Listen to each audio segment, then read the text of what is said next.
Beautiful. Michelle, you've got such a beautiful voice. Thank you. Is it trained?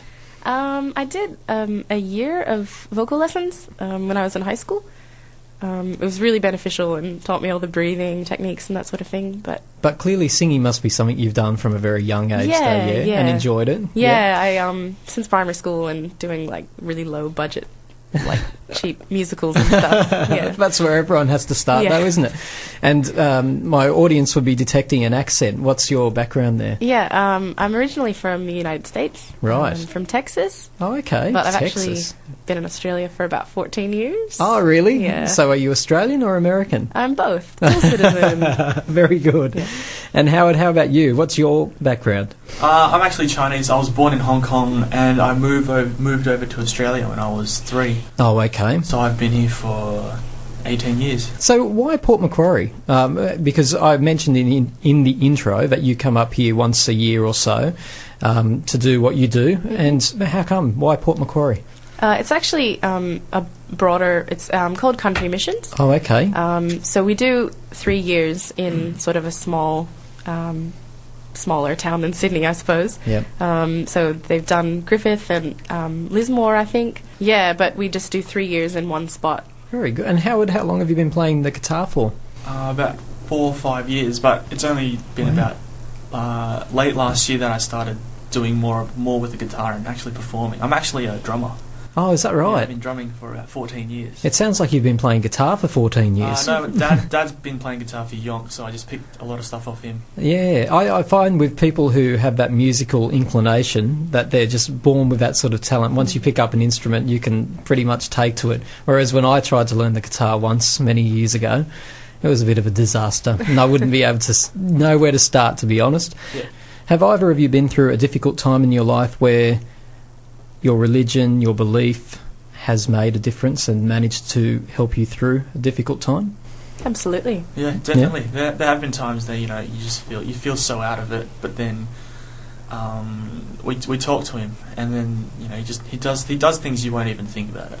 Like he pops out of nowhere. Yeah, it's amazing. Like not literally, but how can a young person connect with God? Someone who might be listening to you both now and they might not ever have considered believing in God or listening to such messages.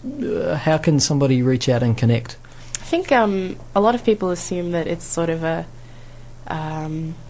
instant thing, like you just suddenly feel God's presence or something like that, but it's not really, and it can take, it's sort of a lifelong process. I think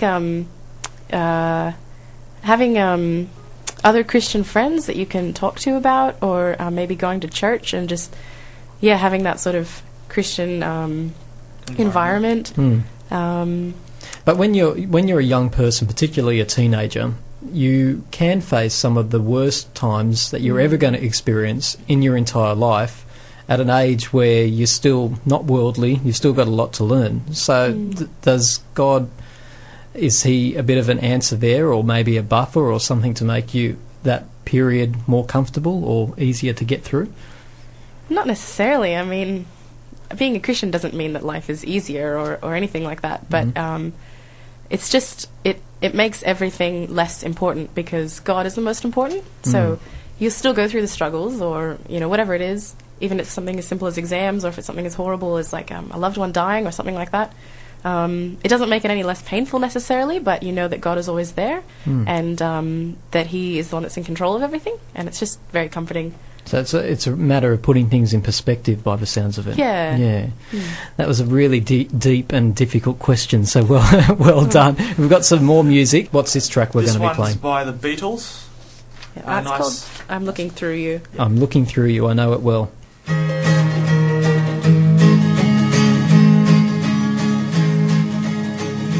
Looking through you, where did you go? I thought I knew you, what did I know? You don't look different, but you have changed. I'm looking through you, you're not the same. I'm looking through you, you're not the same. Why, tell me why why did you not treat me right? Love has a nasty habit of disappearing overnight. You're thinking of me the same old way. You were above me, but not today.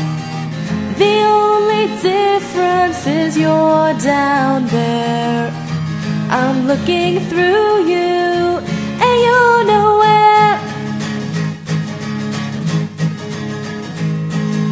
Why, tell me, why did you not treat me right? Love has a nasty habit of disappearing overnight. I'm looking through you, where did you go? I thought I knew you, what did I know? You don't look different, but you have changed. I'm looking through you, you're not the same. Yeah, you've changed. Oh, I'm looking through you. Yeah, I'm looking through you. Ah, the Beatles would be very proud of you both. You're listening to 2AFM and the It's Time to Talk program. If you'd like to call in tonight, give us a call on 6585 2233. We're here with Howard and Michelle, who visit Port Macquarie to preach the Word of God, and mainly through music. What is it about music in particular that might help you sell your message, for want of a better expression? I think it's just a bit more appealing, especially to young people, than sort of just standing up there and talking for a few minutes. Music's very emotive, and it captures attention, and it does stir up emotions a lot of the time, and the words of a song can be very powerful. Sometimes more powerful than just standing up and talking with a mic. Absolutely, and I suppose it invites somebody to participate too, doesn't it? I love the way you both deliver the music too, because you can actually hear the words of the song, and sometimes you don't.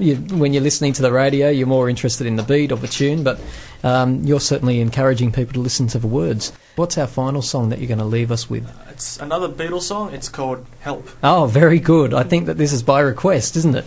Help. I need somebody, Help. not just anybody. Help. You know I need someone. Help. When I was younger, so much younger than today, I never needed anybody's help in any way. But now those days are gone, I'm not so self-assured. And now I find I've changed my mind, I've opened up the door. Help me if you can, I'm feeling down, and I do appreciate you being round. Help me get my feet back on the ground. Won't you please, please help me? And now my life has changed in oh so many ways.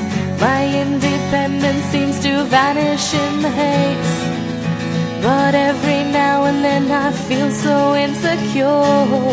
I know that I just need you like I've never done before. Help me if you can, I'm feeling down, and I do appreciate you being round. Help me get my feet back on the ground. Won't you please, please help me? When I was younger, so much younger than today, I never needed anybody's help in any way. But now those days are gone, I'm not so self-assured. Now I find I've changed my mind, I've opened up the door. Help me if you can, I'm feeling down, and I do appreciate you being round. Help me get my feet back on the ground. Won't you please, please help me, help me, help me? Ooh. Big clap, big clap. Big round of applause for your final song. Howard Poon and Michelle Sorg, thank you again, and all the very best for you for the rest of your stay in Port Macquarie. Thank you very much. Thank you very much. Thank you. You're listening to 2AFM.